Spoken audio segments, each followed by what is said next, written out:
Filhos e filhas da igreja, graça e paz, em nome do Pai, do Filho e do Espírito Santo. Amém? Santa Teresa de Jesus, Virgem, conhecida como Santa Teresa d'Ávila, rogai por nós. Junto a todos os santos carmelitas, rogai por nós. Amados, Teresa de Jesus, ela teve como que uma visão. De tal maneira, ela se impressionou com a revelação da sorte ou da visão que lhe teria sido reservada se ela tivesse continuado no caminho das vaidades, que resolveu restabelecer a regra carmelita em seu rigor primitivo. Essa mulher, ela recebeu uma graça maravilhosa de Deus por meio da devoção que ela tinha à bem-aventurada Virgem Maria, a qual foi consagrada, mas também ao glorioso e justo São José, porque não pode separar o homem o que Deus uniu. José e Maria de Nazaré, eles permanecem juntos, como dizia São João Paulo II, num autêntico e verdadeiro matrimônio. José foi preparado para ser o esposo da Virgem. A Virgem foi preparada para ser a mãe de Deus. E Teresa, ela tinha devoção por esses dois maiores santos da Igreja de Nosso Senhor Jesus Cristo. Esses dois maiores santos, um esposo e uma esposa, que mantém Deus no centro do seu relacionamento, porque o menino Deus é o que ligava, é o que dava todo sentido ao casamento de José e Maria de Nazaré. Então é um convite a todas as famílias, é um convite a todos os membros da sua família, aos cônjuges, aos filhos, aos frutos, aos dons que foram dados por Deus para vocês, terem o menino Jesus no centro dos vossos lares. A sua família é lugar da bênção de Deus. Santa Teresa de Jesus, Virgem. A igreja que comemora hoje o dia da grande filha do Carmelo, isso mesmo, Santa Teresa, ela que nasceu em Ávila, na Espanha, por volta do ano de 1515. A educação que os pais deram a ela e ao irmão, ela tinha um irmão chamado Roderico, essa educação que eles receberam, e até convido vocês a, de fato, procurarem o catecismo da educação cristã. A educação que eles receberam foi a mais sólida possível. Então, acostumada desde pequena à leitura de bons livros, eis a dica para vocês, pais, educarem os seus filhos na leitura de bons livros. O espírito da menina não conhecia maior encanto que o da vida dos santos mártires. Homens e mulheres que derramaram sangue pelo preciosíssimo sangue de Jesus. Deram a vida pelo nome de nosso Senhor Jesus Cristo. Foram educados na lei de Cristo e da igreja, porque os seus pais cumpriram os votos do matrimônio. Estais dispostos a educar os vossos filhos na lei de Cristo e da igreja? E vocês, senhores cônjuges, diante da testemunha do sacerdote de Deus Pai, disse o seu sim. Então, tanto a impressionou esta leitura que, desejosa de encontrar o martírio, ela combinou com o irmão a fuga da casa paterna. Olha que plano! Colocaram ali um plano que realmente eles tinham a intenção de executar, mas que ele se tornou ali irrealizável, dada a vigilância dos pais, porque os pais estavam constantemente vigilantes com seus filhos. Eles gastavam a sua vida com os seus filhos. Eles se doavam para com os seus filhos. O homem se sacrificava, a mãe se sacrificava. Eles, de fato, estavam dispostos a dar até mesmo a sua carne, o seu sangue, se fosse preciso, para a salvação dos seus filhos. Não eram pais distantes, não eram pais legaizinhos. Eram pais, como dizia Santa Teresinha do Menino Jesus, outra santa doutora da igreja, eram pais dignos do céu. A ideia e o desejo do martírio, claro, ficaram, entretanto, profundamente ali gravados no coração dessa menina. Coração esse que depois vai ser trespassado também por um punhal em chamas abrasado. Quando ela tinha 12 anos, ela perdeu essa boa mãe. Então, prostrada ali diante da imagem de Nossa Senhora, ela exclamou: Mãe de misericórdia, a vós escolho para serdes minha mãe. Aceitai esta pobre orfanzinha no número das vossas filhas. A igreja tem uma predileção pela viúva, ela tem uma predileção pelos órfãos, ela tem uma predileção pelas crianças, pelo idoso, pelo pobre. A igreja sempre teve uma predileção por estas almas sofredoras. A proteção admirável que ela experimentou durante toda a vida, ou seja, da parte ali de Maria Santíssima, prova que esse pedido ele foi verdadeiramente atendido. Deus permitiu, no decorrer da sua vida, que Teresa ali por algum tempo ela ficasse enfastiando-se dos livros religiosos e desse preferência a uma leitura profana que poderia pôr-lhe em perigo a alma. Olha só, que coisa, que situação. Mas tudo pela permissão de Deus, porque nós estamos nas palmas da mão de Deus, e Deus é quem, de fato, sustenta toda a nossa existência. Também houve na vida de Teresa umas relações demasiadamente íntimas com parentes um tanto levianos. Levaram-no ao terreno escorregadio da vaidade.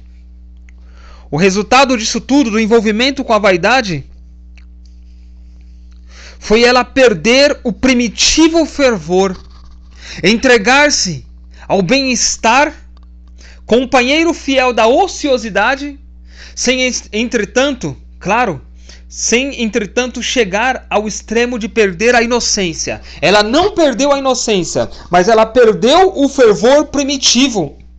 Olha o perigo da comodidade, da inércia, de estar ali num ambiente confortável, na sua zona de conforto. Esse entregar-se a esse bem-estar que é companheiro de uma ociosidade, e a ociosidade pode nos levar a pecados gravíssimos. O pai, atento, ao notar a grande mudança que verificava na filha, entregou-a aos cuidados das religiosas agostinianas. Veja, ela havia perdido a sua mãe. Ela fez uma oração à Santíssima Virgem para que a Virgem fosse a sua mãe. Mas ela não perdeu, ou melhor, o pai não perdeu, não se perdeu, melhor dizendo, a sua postura de estar atento, de estar vigilante sobre a sua filha. Então, a conversão ela foi imediata, ela foi firme. Só que uma grave enfermidade acabou obrigando a voltar para a casa paterna. Então, durante essa doença, o que ela percebeu? O profundo desejo de abandonar o mundo e servir a Deus na solidão de um claustro, de uma cela. O pai dela, nesse período, porém, ele opôs-se a este plano, no que foi contrariado por Teresa, que fugiu de casa para se internar no mosteiro das Carmelitas em Ávila. Claro que ele era um pai verdadeiramente atento, mas ele se opôs de primeiro momento a essa decisão de Teresa. E no meio do caminho, quando ela fugia para o mosteiro de Ávila, enfim, dos Carmelitas, lhe sobreveio uma grande repugnância pela vida religiosa e por um pouco teria desistido da ideia. Ela estava no caminho que o Senhor queria para ela. E ela foi assaltada por essa repugnância da vida religiosa. Ora, ela enfrentou, digamos que, o mundo. Mas depois, Deus permite que ela sofra com essa repugnância pelo mundo. Eu até me recordo da situação onde Jesus estava no Horto das Oliveiras e sendo esmagado pelo peso do pecado da humanidade, sabendo de tudo que ele passaria, ele disse: Pai, se for possível, afasta de mim esse cálice, mas contudo, que não seja feita a minha, mas a tua vontade. É verdade que nós estamos num vale de lágrima. É verdade que nós passamos por situações muito difíceis. É verdade que no momento estamos no gozo e na alegria, mas em outros momentos estamos na dor e no sofrimento. Se for possível, Senhor, afasta de nós esse cálice de dor, de sofrimento, de tribulação. Mas contudo, que não seja feita a minha, mas a tua vontade, Senhor. E nessa oração, alguns vão se sentir aliviados. Outros, é necessário que passe por esse momento de turbulência. Entenda. Confia na vontade de Deus, conforma a tua vontade com a vontade dele. Creia na providência de Deus. Teresa passou por isso. Vendo em tudo isto uma cilada do inimigo de Deus e dos homens, ela seguiu resolutamente o caminho, e ali, ao transpor o limiar do mosteiro, os receios e os escrúpulos deram lugar a uma grande calma e alegria de coração. Porque Deus, ele não nos perturba quando você vence toda a tribulação, mesmo que você esteja no meio dela, mas quando você está conforme com a vontade de Deus, você tem o teu coração calmo. Você tem o teu coração cheio do vinho novo, da alegria. Então, durante todo o tempo do noviciado, ela foi provada por outros relaxamentos ali no fervor religioso, que aliás pouco tempo durou tudo isso. Deus, mais uma vez, ele lhe tocou o coração, mas de uma maneira tão sensível que Teresa, ela debulhada ali em lágrimas, ela prostrada diante do crucifixo, ela disse assim: Senhor, não me levanto deste lugar onde estou. Se coloca diante da cruz de Cristo. Escuta essa oração que ela fez diante do Senhor.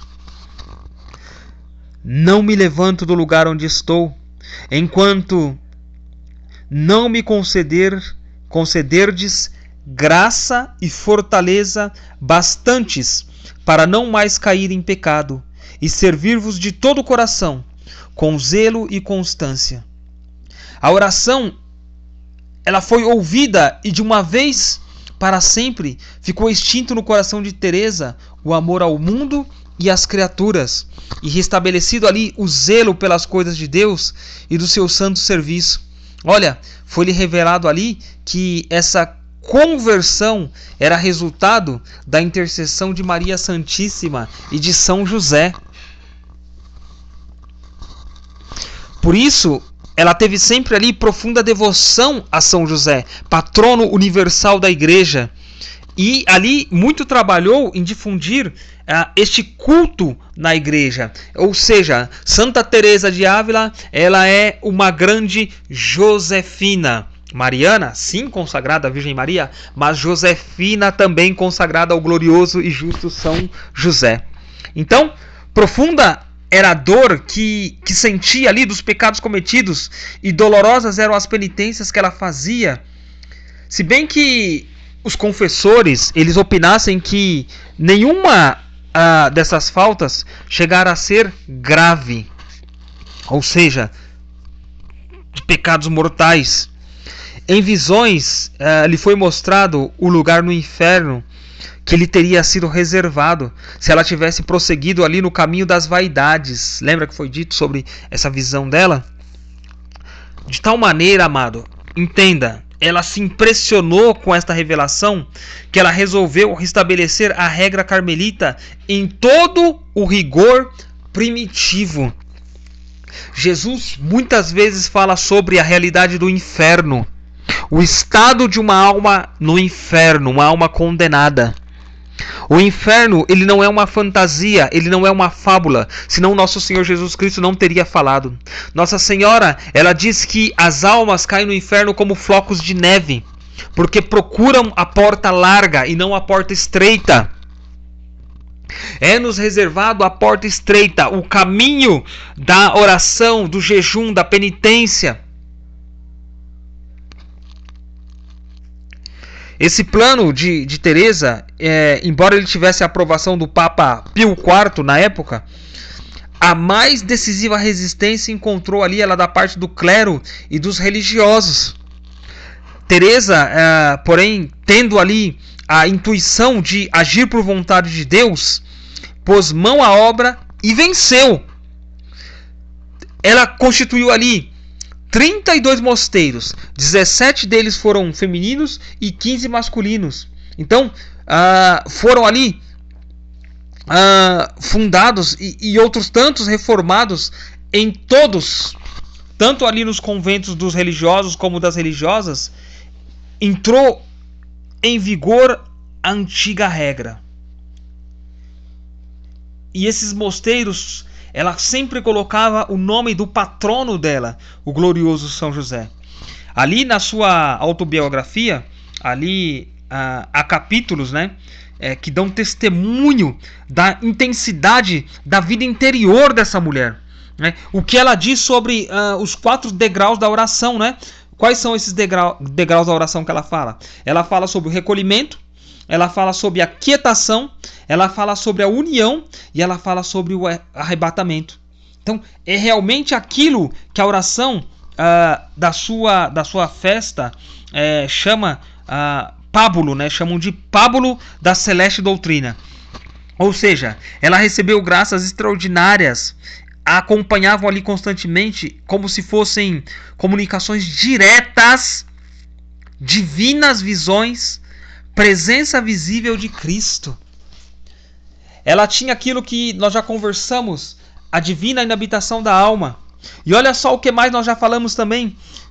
Um anjo, ele transpassou o coração dela com uma seta de fogo. Esse fato que a ordem carmelita ela acaba comemorando na festa da transverberação do coração de Santa Teresa.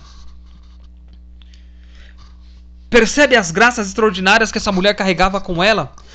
Por conta da oração sincera que ela fez diante de Deus, da entrega dela à Virgem Maria, da entrega dela ao glorioso São José, da oração que ela fez diante da cruz de Nosso Senhor.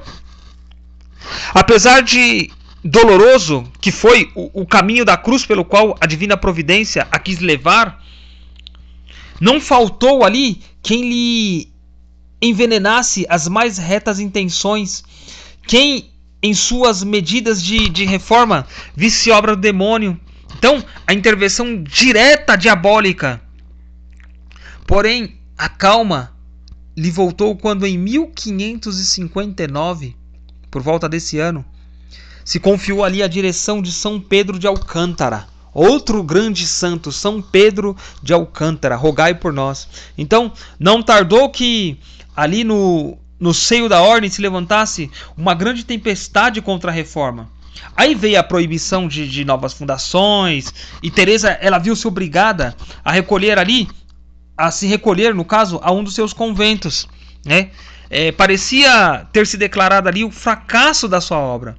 Mas olha só, foi quando interveio o rei Felipe II. Então a perseguição ela deu uma afrouxada, né? Ela se afrouxou. E ali, pouco a pouco, por volta de 1580, o Papa Gregório XIII, ele declarou autônoma a província carmelitana descalça. Olha que graça maravilhosa! Louvado seja nosso Senhor Jesus Cristo. Esta obra, de fato sobre-humana, ela não teria tido ali o resultado brilhante que teve se não fosse ali a execução da vontade divina. E se Teresa ela não tivesse sido pessoa toda de Deus, possuidora das mais excelentes e sólidas virtudes, dotada ali de grande inteligência e senhora de profundos conhecimentos teológicos. Estamos na reta final dessa pregação e eu quero dizer o seguinte para você. Santa Teresa, ela teve o dom de ler nas consciências e predizer coisas futuras. Não faltou a ela ali cruz dos sofrimentos físicos e morais. No meio ali das maiores provações, né, nas ocasiões em que lhe parecia ter sido ali abandonada pelo céu, né, e pela terra, era imperturbável sua paciência e conformidade com a vontade de Deus. Paciência, virtude dos santos, né, como dizia Santo Inácio de Loyola a São Felipe Neri, né? Paciência, virtude dos santos. No Santíssimo Sacramento, ela achava ali a força necessária, amado, para lutar e para a vitória. Adoração. E eu ainda conversava com um irmão meu hoje e ele orava por mim e ele falava sobre isso. Adoração, Well. Adoração. O Senhor te pede mais adoração. Então, sobre o impulso de uma graça especial, ela fez o voto de fazer sempre aquilo que a sua consciência lhe dizia ser o mais perfeito. Olha só, buscando a perfeição. A escola da perfeição cristã de Santo Afonso Maria de Ligório, né? Na oração, ela atingiu o mais alto grau da vida mística. Então, ela teve ali os numerosos escritos, asseguraram-lhe ali um dos primeiros lugares entre os místicos. Nós temos estudado aqui no grupo Discípulos, nós temos estudado através da formação dada pelo nosso irmão William, o castelo interior, as moradas interiores, não é mesmo? O castelo interior de Santa Teresa d'Ávila.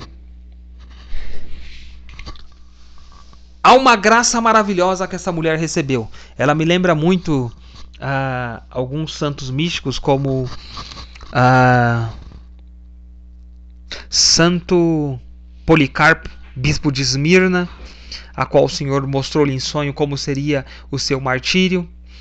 Outros santos também que o Senhor, no seu leito de morte, chamou, predizendo sobre o momento da sua morte. No caso de Teresa, 8 anos antes de deixar este mundo, né, de fazer a sua Páscoa, foi revelada a ela ali a hora da morte. E sentindo que esta se aproximava, ela dirigiu uma fervorosa, uma circular, né, a todos os conventos de sua fundação ou reforma.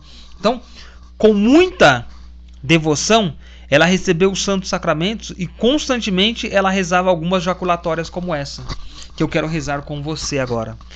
Ela rezava assim: meu Senhor, chegou afinal a hora desejada, que traz a felicidade de ver-vos na eternidade. Também dizia: sou uma filha de vossa igreja, como filha da Igreja Católica, quero morrer. Ela não abandonava a Igreja Católica por nada, por qualquer denominação que apareça por aí, por qualquer porta de garagem, por qualquer seita que se levanta com heresias. Ela não trocava. Sou uma filha de vossa igreja, como filha da Igreja Católica quero morrer. Ela diz: sou filha de vossa igreja. Qual é a Igreja de Cristo? E ela mesma responde: como filha da Igreja Católica quero morrer. E por fim: Senhor, não me rejeites da vossa face. Um coração contrito e humilhado não haveis de desprezar. Santa Teresa, ela faz sua Páscoa, então, em 582, na idade de 67 anos. E logo após a morte dela, o corpo da santa exalava um perfume deliciosíssimo, que até o presente dia se conserva intacto. Se conserva, mas percebe, não foi só uma vida de gozo, de alegria, não.